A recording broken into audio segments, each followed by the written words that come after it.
Let's roll.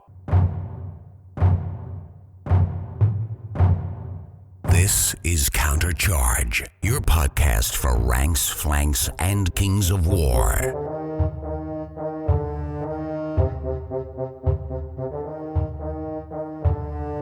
Join your hosts as they delve into the world of Panithor and bring you worldwide coverage of all things Kings of War. Welcome to Countercharge. I'm Rob Fanoff. In the first of 10 plus hours of U.S. Masters coverage, we first bring you post-game commentary directly from the two combatants from Game 6, Table 1, Sean Troy representing the Midwest region and Keith Monach representing the Southeast region. After that, you will hear again from Sean Troy just after he was crowned U.S. Master 2026. Sit back and enjoy. All right, we're back. We're after the sixth round, the final round. We got the two combatants from the top table. We got Sean Troy and Keith Monach. We have a live stream and people are commentating, but this is your perspective from the inside.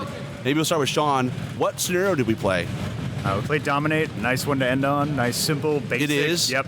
What from the matchup, was there any consideration like, oh, this is going to be a tough matchup? I mean, it's going to be a tough matchup regardless, but Dominate, you feel like give you a positive or a negative? No, Keith has a very, I would argue, I don't want to say completely unique, but I will say I think it's the most drop salamander list at the event. He's got 17 drops, which is more drops than me. He's got comparable unit strength to the Rat Hordes list, and I was surprised by that. So I thought I would have a unit strength advantage, and I didn't really, I would argue, at the start. So I think we started very even. And then it was just whose shooting and dice we're going to... Because you both have a fair amount of shooting. 17 drops versus 16 drops, 37 unit strength versus my 37 versus his 33. So we're very close to start with. So we needed we both needed to efficiently trade. What was your perspective going into the game? Yeah, I think Dominate was a pretty good scenario for my army. You know, it's a very straightforward one, as he was saying. Obviously, when I saw Rats, it's one of the few armies that has more unit strength than me, but it meant that I could, focus on just setting up and then converging into the middle towards the end of the game.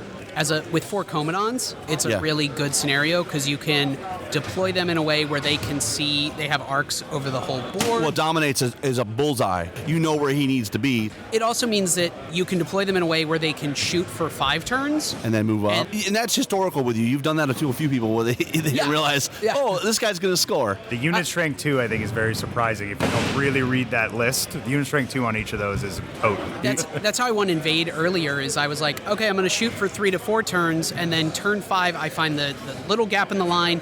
I move 12. I move 12 on turn 6. I don't do any fighting, don't do any shooting, and I'm scoring with my war machines. First of all, how'd you feel about table sides? Keith won table side, and I would say he definitely chose the table side I would have chosen. So I think he chose correctly there. And what do you think about deployment? Because you then had to drop first, but you had 1 drop on me, and I think we were doing a little cat and mouse on. All right, where are the commandants going? That was always the With the big forest in the middle, though, I think I picked the right side because it took the second forest out of consideration. Right. And the hills were, pretty far back so that you would, in order to get to the center, you had to crest the hills pretty early. Right. The Commandants always kind of have to go in the middle because otherwise you run out of targets. You can't easily get into the Dominate zone at the end. Yeah, and then I think for deployment, there's not a lot I would have done differently. I had to go wide enough that you couldn't just march 12 on the flanks I wasn't at in turn. I have 5 geckos in order to do that so that they can get into a position where they slow you down. You also were very efficient, I will say, with your checker pattern with like Gecko Prime kind of a spread where you're like, I've got a good spread of Pathfinder and my primes being the thicker pieces of chaff, I guess, the regiments of primes. So. Yeah, it meant that, if you had wretches that are Crush 0 that might actually kill a gecko, I can move the prime up, and that's the only chargeable unit. But if you have, a shock troop that can carve through anything with decent dice, I swap them. Geckos in front, you eat them first. Yeah. Deployment, and when you guys were done, did you feel like I'm in a good position in deployment? I think both of us really wanted turn 1 after deployment. Okay. I think that was going to be very it's important. Almost we're both in a good spot. I had a couple shredders, and we both had Blizzard Wizards, so it was definitely he had me out long range shot for sure, but whoever got to go first, I think, was going to be be able to hopefully set the tempo, and I think we both really wanted that. I also have played this matchup before, and I did have a bunker behind the hill of all of my super sensitive pieces, where I said, I'm going to hide all these so that you don't get all the Commandant shots on them, and then we'll see what happens after that. So Yeah. And what were your thoughts going after deployment? I mean, I would agree. I got first turn, and I felt like if I didn't, it was going to be tough. It was going to be tough to come back from that. Yeah. Give us a sense of how the game ebbed and flowed, and were there any significant parts of the game where like that was an interesting tide, like a Snake Eyes or that kind of thing? I think the entire beginning of the game boiled down to, I mean, you can rewatch the stream, but the first 3 turns was me moving up the board aggressively because he still had me long outranged. I needed to do it. The first turn boiled down to he did, I would say, a little below average on the Commandant shots on one horde, and I had to utilize Eat the Weak from the Broodmom, draining my own Wretch's lives. I spread stealthy on all the things I needed to spread stealthy on. I got pretty lucky on my pots this game at key moments, and I was able to drain life and basically full heal several units over the course of the game between the drain lifing and the Radiance of Life from the Broodmom. So that was the core part of the first part of the game, was just that, coupled with my shooting trying to waver or devastate his Commandant shooting. Yeah. And that was basically it. Yeah, I think to me, the biggest piece was that Broodmom. Yeah. That I would say probably my biggest error was in choosing targets near the Broodmother that weren't her. So going first, I think a couple of the Commandants, maybe all 4, had line of sight on the Broodmother. Right. You focus fire her, you might get a waiver, you stop that drain life. But because I didn't stop the drain life and the Radiance of Life, all the damage I ended up accumulating, I damage a unit, and then the next turn they have stealth, so it's hard or impossible to remove it. You're eating the weak to get the shock troops back up. And then on the other flank, I wasn't able to contain the troop of fast cav. They got loose. I had a bad turn of shooting where I was shooting. Was that fireballs. tunnel runners or what was This is a Hackpaw troop. Hackpaw troop. Was able to move 20 and sneak past him, and he had one turn where he pivoted a few things to try to fireball and fire breath it to Yeah. waver it, and he just missed the roll by Yeah. 1. Oh no. So I failed to waver them, and they weren't inspired, so all I needed was like a 6 once or something. Yeah, I didn't something get like it. that, no. And the damage from the shooting was also below average, but it meant he got into the flank of the Commandant, which meant now my Titan has to commit back into my own backline to deal with it, so Rockwest isn't doing work up against these hordes. And Yeah. so he did a great job of keeping all of the hordes alive except for 1, 2? Yeah. You had 4 at the end. Yeah, I yeah. killed 2. But he kept all the shock troops alive. Yep. They all ended the game with like 12 to 16 damage, not enough to kill them, but it meant that I had spread my damage a lot. And so I think the key was that Broodmother, keeping the guys alive and reallocating the damage as needed. I did 21 to a Wretch. You need 22 to kill him with shooting. So I wavered him, but it meant the Broodmother had a perfect target to drain life. Whereas if they had died, her 'Cause drain they're life already dying. actually, yeah, Sure, they're already right. dying. They're already dying. So we But if- devastated them for the Yeah. great horned But rat. if I right? devastated them and they disappeared, now the only target for Eat the Weak is a much fresher group of wretches that then Yeah. become easy to kill. During the game, did any of your strategies change? Like things were sliding a certain way, left to right, and just, was there anything that changed that you had to pivot for? I think I really had to pivot. I did not see the left side going the way it did with the Hackpaw sneaking back and then the Titan going back there and killing it. That shock troop horde, Keith did a really good job of keeping one of my shock troop hordes kind of out of the game. I would argue till turn 5, it probably started to see combat, which I think is great for him because he does not want to fight. He wants to just shoot and do chaff, and so he did a great job doing How kind of did a he cat do and it? mouse dance. So he had the Titan, and we were doing a dance who's speed 14, and I'm speed 6, so I'm speed 12 for charges. And then he had a Prime also sitting there who's only speed 10, but again, both of those into the shock troop was a problem. And then so I was giving him one charge, but not another, but then I also couldn't commit far enough forward to stop him from just backing out of my charge range. So we were doing kind of a slow dance where he was just slowly backing up and keeping me out of combat, which I thought was really well played. What was the original question? Yeah, For that? anything happened during the game that made you pivot in terms Oh, of, yeah. I have to change strategy here because things didn't go the way I was expecting. Oh yeah, the hack paws getting in the back line. Rockwest had no intention of charging back into my deployment zone, but getting a rear charge was the only option. The Cav, I also sent them up to use a building to protect their flank while covering, but then because the hack paws were threatening, I had to like sweep them across on my side of the forest, and they eventually got a charge, but they were doing they ended up on the exact opposite flank they started on because there were too many threats from every direction. Yeah, and I think that was, we talked about it after the game, and Keith mentioned that was probably the one big mistake, was advancing them as aggressively as he did, where then I was just kind of chasing him across the board, and they were not projecting in the way that a Cav brick would normally project to try to threaten those super, again, because they're a great cleanup crew, I imagine. You comment on, you wave or something, and they come in and they can just pick it up then, you're like, good to go. Now you're in retrospect, right? When we got to 5 and 6, like, how did it kind of finish out?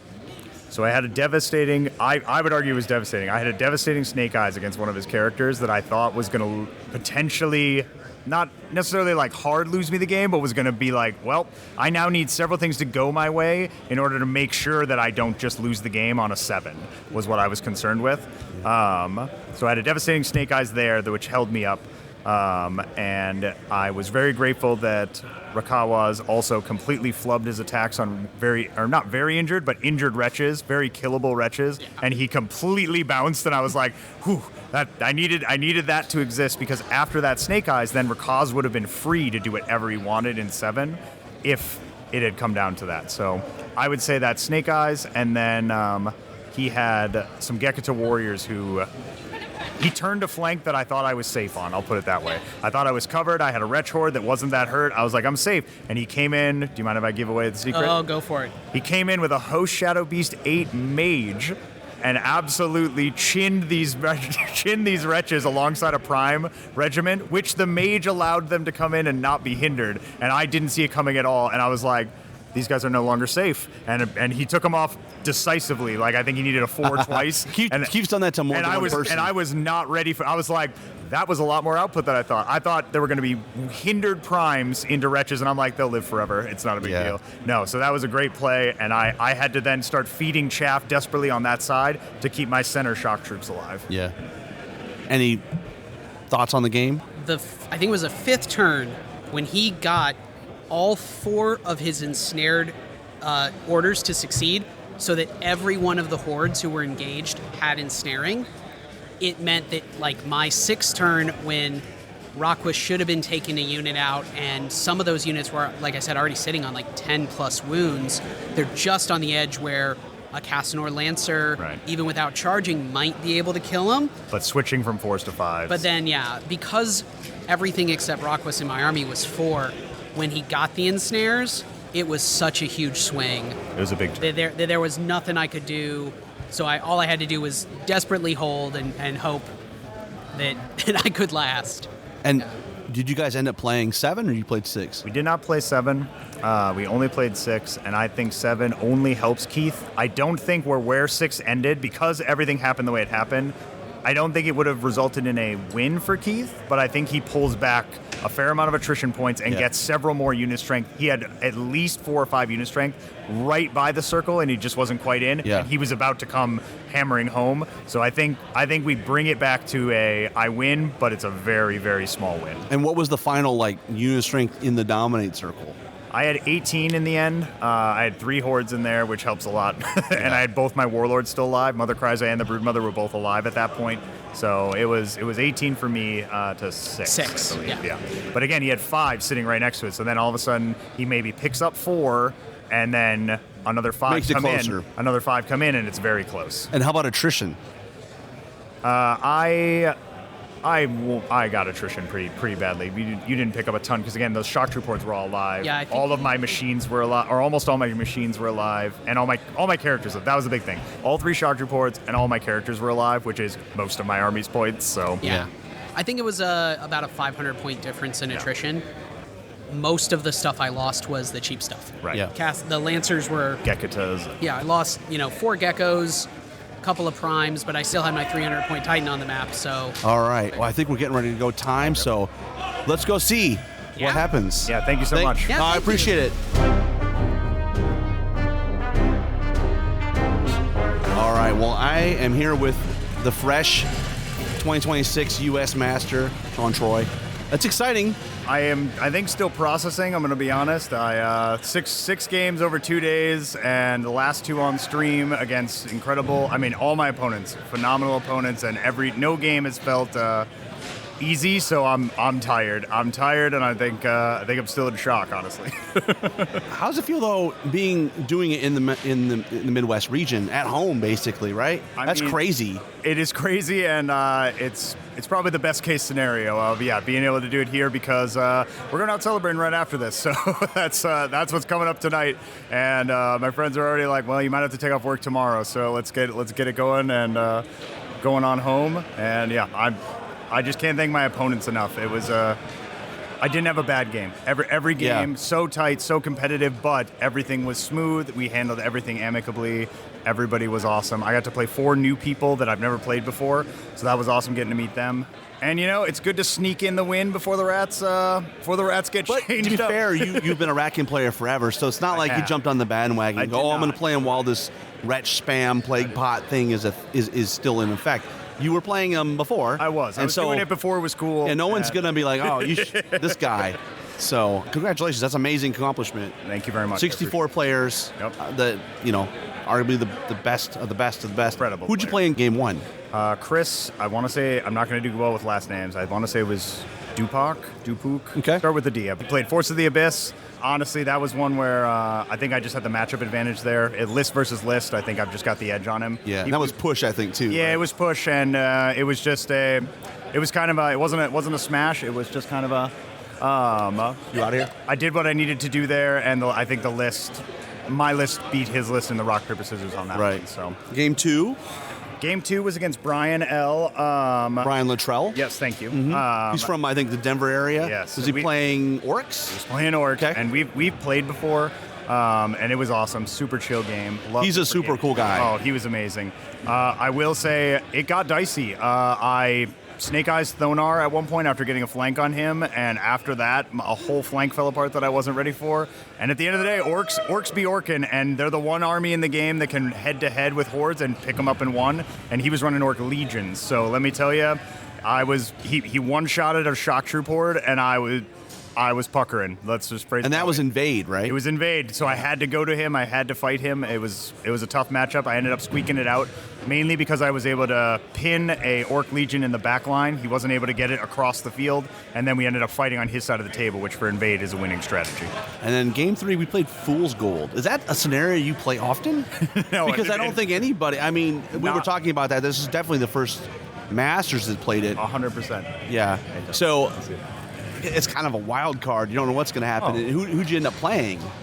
Chet, and again, I don't know the last name. Chet Dudek. Sorry. Thank you so much. He was playing Goblins? Yep, he was playing Goblins, which is it's a tough matchup all around. I think the Goblin players and the Ratkin players both don't want to see each other for different reasons. We had a great game. It's the only game I clocked out in, and I clocked out during turn 6, and mercifully we did not get a 7 because on 7 we draw or he wins because he just gets to kind of do what he wants and get on those tokens.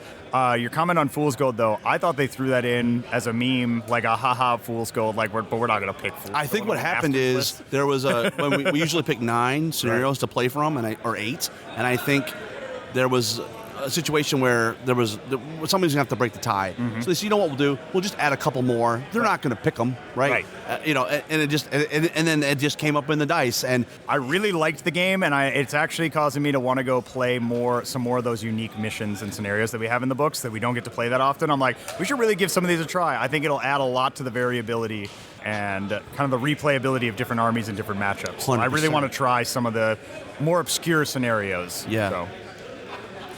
More congratulations.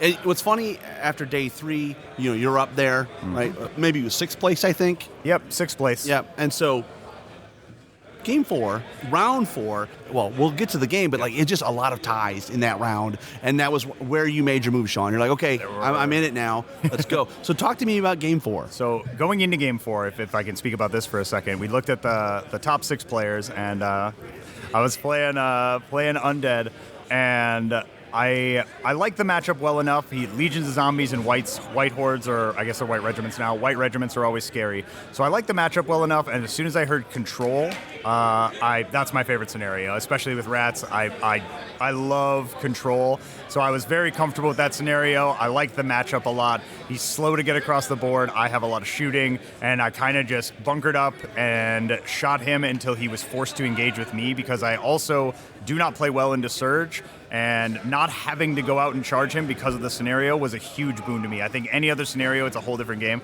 but I was able to take a big win there. And hysterically, the top 4 players, I didn't want to play any of their lists. All of them are incredible people. I didn't want to play any of their lists. I think I had bad matchups versus all of them. And then all I kept hearing Northern was, Alliance, Goblins, Salamanders, Force of Nature. Yep, Salamanders with Commandons, Forces of Nature that can't be wavered by anything, Northern Alliance shooting, and Goblins. And I was like, I don't want any of this. This is all awful for me. And they all drew. And they all drew. So I was like, maybe I dodged them all. Maybe I escaped.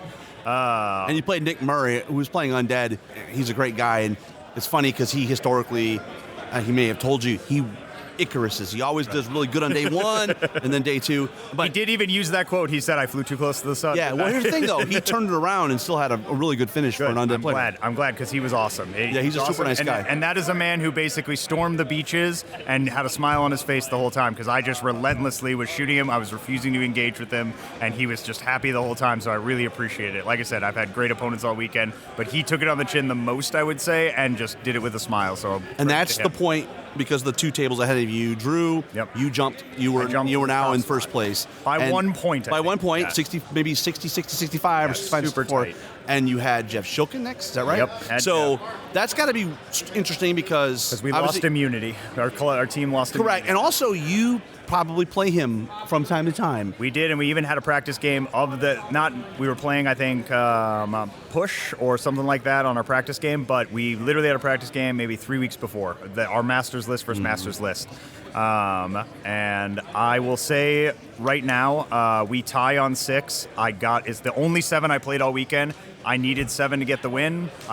He rolled the 5, we got the 7, and ended up getting a big win out of it. But otherwise, we draw on 6, and it's probably, maybe I win in attrition, but it's a dead tie otherwise. So yeah, I can't remember the last time anybody won all 6 of the games. There's a lot of people that haven't lost, right? And there's one master that actually lost 1 game, right? But you won all 6. I mean, spoiler alert, you won all 6. Yeah. So right. Your booby prize, though, yes. to beating Jeff is now.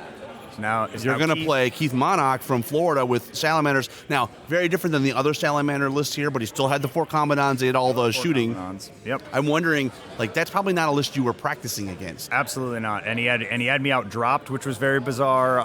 And again, comparable in unit strength. So yeah, very unique list. Didn't have the hordes that I typically expect to see, where you can kind of get up there and start drilling on the hordes. He had just regiments and regiments and regiments, and he was trying to just chaff me up and keep me out of the dominate circle. So, yeah, and we should mention we played dominate in round 6. What did we play in round 5? We played compass points. The compass points. What did you think of that scenario? That's a weird one, a little bit. It's a tough one. It's a draw scenario, I would say. I think 2 evenly matched players. One person's gonna take one side, one person's gonna take the other, and it's very easy to draw in that scenario if you're not being aggressive enough. Which is what turned out to happen when I needed a 7, because I wasn't aggressive enough to get across the board, and that was what I was worried about. Was on turn 6, it was just gonna be a dead tie. Got the 7, so ended up winning. But you got to be careful with compass points because it's very easy to draw. And in 4 it was control, right? 4 was control. Yeah. So we had Keith on and talked about it. I mean, just looking back at the experience, I mean, it sounded like you got some luck in your favor with 100%. And so you got the turn 7 when you needed it, and I didn't. And you didn't get it when you didn't need 100%. it. I mean, I don't know. You got to play hard, and you got to be in position to take advantage of luck when you get it. Right? You just gotta keep playing at it, and you got to play your game, and you got to hope that it works your way. Where do you go from here, Sean? Well, I'm getting rid of. I'm taking a break from rats. I was already ready to take a break from rats. They've served me well. They're my first love for cow for sure.